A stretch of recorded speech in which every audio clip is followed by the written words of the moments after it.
Possessão. Marcos 5, do 1 ao 15. O maligno quer, acima de tudo, tomar o lugar de Deus, e em tudo se opõe aos planos divinos. Deus deseja que o corpo do homem seja templo do Espírito Santo. Não sabeis que o vosso corpo é santuário do Espírito Santo que está em vós? 1 Coríntios 6,19. Satanás quer ocupar esse templo. Os fatos a ser considerados. Quem está em Cristo pode ser possesso por espírito maligno? O Espírito de Cristo que habita nele, e ele não divide o seu templo com ninguém. Está lá em João 14,17. O verdadeiro crente não pode ser possesso por demônio, enquanto anda na luz, onde o Senhor, na luz, está. Baixando a guarda e se afastando de Deus, o diabo vai conseguir produzir alguma ingerência sobre o tal crente descuidado e conformado com o mundo caído, buscando fazer dele um tropeço enquanto continua buscando afastá-lo completamente do arraial de Deus, quando poderá devorá-lo. Quando uma pessoa está possessa, ela perde o controle de si mesma. Marcos 5, do 1 ao 4. O homem gadareno tinha o corpo dominado e usado por uma legião de demônios. Ele perdeu a sensibilidade física, ele não sentia dor, frio, fome, bem como o controle das faculdades. Nada mais ele estava fazendo. Outras vezes demonstram enorme força física, como os demônios que dominavam o gadareno, em Marcos 5, do 3 ao 5. Às vezes faz revelações extraordinárias, como a jovem escrava de Filipos, está lá em Atos 16:16. Os espíritos maus às vezes fazem milagres para enganar, está lá em 2 Tessalonicenses 2:9. Todo espírito mau sabe quem é Jesus e que ele será julgado, Mateus 8:29. Portas de entrada. O nosso Senhor Jesus sabe que se nós não vigiarmos, o inimigo entra em nossas vidas e nos destrói. Existem algumas portas de entrada para a possessão demoníaca, o que não quer dizer que toda pessoa que se envolve nessas práticas estejam possessas, mas a possibilidade é grande. Mas quais são esses pontos fracos ou portas de entrada de que devemos tomar cuidado? A mente. A nossa mente é um campo de batalha em que o inimigo tenta dominar ou conquistar para poder possuir e nos destruir. Nossos olhos, da mente. Há demônios que estão entrando na vida de muitas pessoas através dos olhos. Certos programas de TV, filmes, terror. Já dizia o provérbio: se os olhos forem bons, tudo será bom. Se eles forem ruins, tudo será ruim. Então, os ouvidos. A palavra de Deus é repleta por passagens bíblicas em que o nosso Senhor Jesus nos convida a dar ouvidos à sua voz. O que você tem ouvido? Você sabia que existem muitas músicas profanas que despertam a velha natureza e os nossos apetites carnais? A música ela tem o poder de influenciar alguém para o bem ou para o mal. Então, cuidado com o que você tem ouvido. Lá em Romanos 10:17, Tiago 1:19 e Apocalipse 3, do 13 ao 20, fala bastante acerca disso. A nossa boca, língua, palavras. As palavras mal colocadas podem dar legalidades ao diabo. Então a gente precisa tomar muito cuidado. Na nossa casa, quando guardamos em nossa casa objetos, anátemas, que significam amaldiçoados, estamos atraindo para dentro dela a maldição, espíritos malignos e perturbações. Isso é uma das maiores experiências que temos vivenciado quando vamos orar na casa de muitas pessoas. Muitas delas, já na entrada, sentimos uma forte opressão, peso espiritual e, consecutivamente, a mesma não há luz, diálogo e harmonia entre a família. Principalmente se a mesma já foi usada como centro de magias por algum morador anterior ou se algum dos moradores tem o péssimo hábito de xingar por nomes de algumas entidades malignas. Outras portas usadas pelo maligno. Vida sentimental desequilibrada e sem a direção de Deus, 1 Coríntios 6, do 15 ao 18. Vícios em geral, alcoolismo, tabagismo, drogas, jogos de azar, tá lá em Gálatas 5, do 16 ao 20. A prostituição, lascívia, fornicação, abrasamento carnal, 1 Coríntios 6, do 15 ao 20. Desobediência e rebeldia. Através dessas duas atitudes, os demônios têm entrado na vida de muitas pessoas e tirado a presença de Deus, principalmente adolescentes, jovens e muitos obreiros. Quantos já perderam as suas vidas, a comunhão com Deus e a sua igreja por causa dessas coisas? Quantos não param em igreja alguma e ainda vivem culpando os outros? Os rebeldes nunca reconhecem que precisam de cura e libertação, pois eles acham que todos estão errados, menos eles. Mas quando nós lemos 1 Samuel 15, do 22 ao 23, Deuteronômio 28, do 1 ao 15 e Efésios 5, 6, nós passamos a ter a certeza de que todas as vezes que nós estamos apontando para outra pessoa, nós estamos falando só dos erros da outra pessoa, nós estamos, muitas vezes, com influência maligna, espiritual, na situação de fruto de rebeldia. E o fruto da rebeldia, essa obra é carnal e principalmente maligna. O que fazer no caso de possessão? Marcos 16, 17. A autoridade do Senhor Jesus Cristo foi delegada à igreja. A vitória de Cristo é a vitória da igreja. Ele tornou cada crente nascido de novo em um representante seu sobre a terra. Jesus diz que em meu nome expulsaríamos demônios e faríamos muitas outras proezas, está lá em Marcos 16, 17. Em outras palavras, temos um poder de procuração e legalmente estamos respaldados para tomar domínio sobre todo tipo de espírito maligno, assim como o que Jesus fez.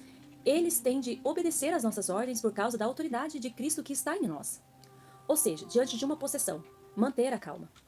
Fale com autoridade, estabelecendo o comando. Para tratar com demônios, é necessário usar a palavra de ordem com autoridade.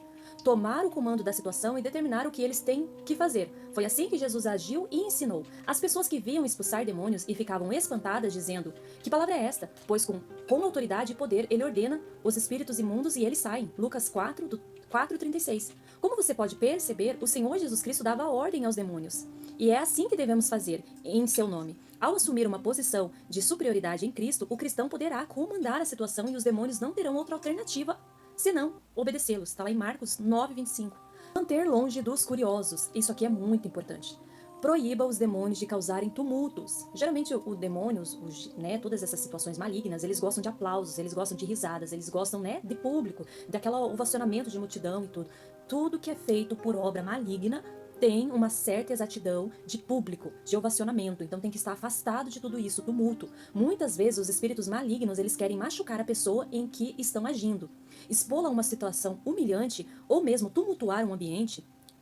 Por isso, enquanto tratamos com eles, devemos proibi-los de usar a violência ou fazer qualquer coisa inconveniente. E a palavra de ordem é: não machuque essa pessoa. A palavra de ordem é: não fale alto. A palavra de ordem é: fique parado, imobilizado. Então, Jesus, ele usou esse tipo de comando ao proibir demônios de falarem. Está lá em Lucas 4:35 e em Marcos 1:25. É aconselhável ordenar que ele permaneça amarrado com as suas mãos para trás. Isso é bíblico. Jesus o ensinou falando da necessidade de amarrar o valente antes de tirar-lhe os bens, e o contexto da conversa era libertação. Está lá em Mateus 12:29. Mantenha os olhos abertos e atentos a toda a reação. É muito equivocado, em uma situação de possessão maligna, uma pessoa ir diretamente fechar os olhos. Você precisa estar observando. Os espíritos malignos, eles são traiçoeiros e eles podem tentar usar de violência. Por isso, nunca se deve ministrar a libertação a alguém com os olhos fechados ou distraidamente. É impossível acompanhar tudo, perceber os movimentos e reações, buscando discernimento e domínio de toda a situação. Não se deixe intimidar. Uma grande arma dos demônios é o blefe. Eles tentam intimidar os servos de Deus com xingamentos, ironia, desdém, ameaças ou até mesmo acusações. Sua grande arma é sempre a mentira. Por isso, quando um espírito maligno começa a usar desse tipo de artifício, deve ser imediatamente repreendido e proibido de falar. O ministrante não deve aceitar, discutir ou dialogar ali como se fosse algo natural, porque não é. Quando acaba acontecendo esse tipo de diálogo, esse tipo de troca, por muitas vezes está colocando um demônio no mesmo nível da pessoa que está ali com a autoridade de Cristo. Isso não pode acontecer, mas deve dar-lhe voz de comando, não se deixando intimidar por suas ações. Só fale o necessário com os demônios. A ministração da libertação, ela não deve se tornar um show e nem tampouco um interrogatório aos espíritos imundos.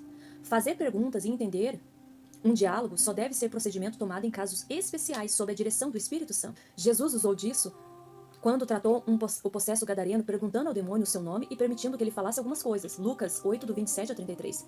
Na maioria dos relatos bíblicos de expulsão de demônios, Jesus e seus discípulos se limitaram a mandá-lo embora, sem gastar maior tempo com eles. Ordenar no nome de Jesus que os demônios saiam.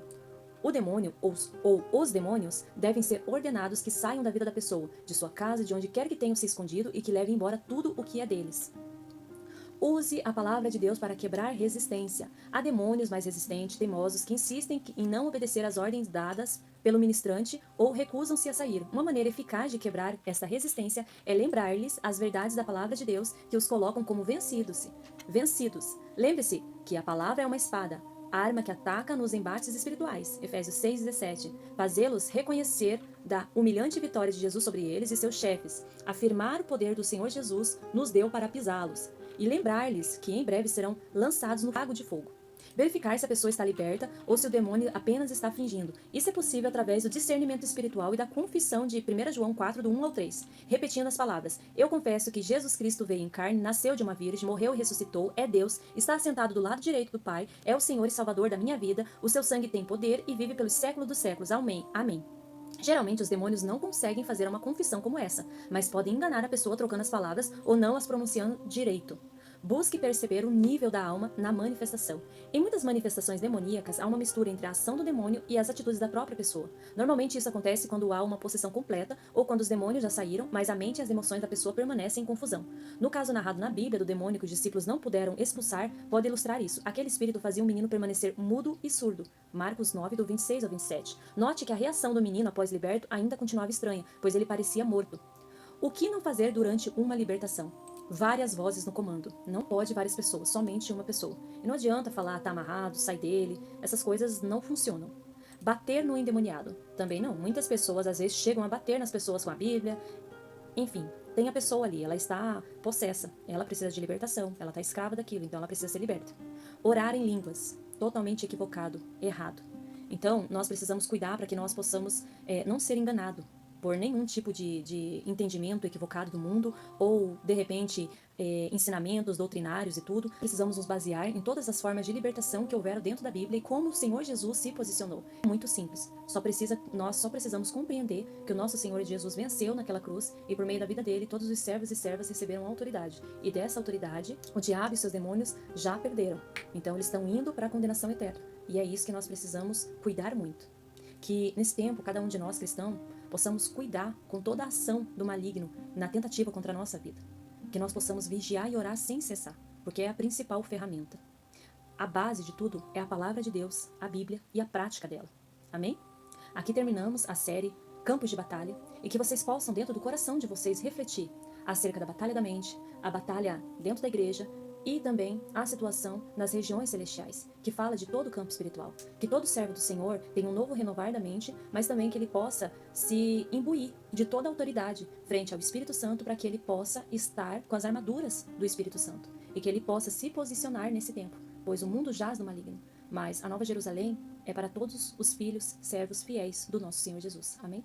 Graça e paz do nosso Senhor Jesus Cristo que vive.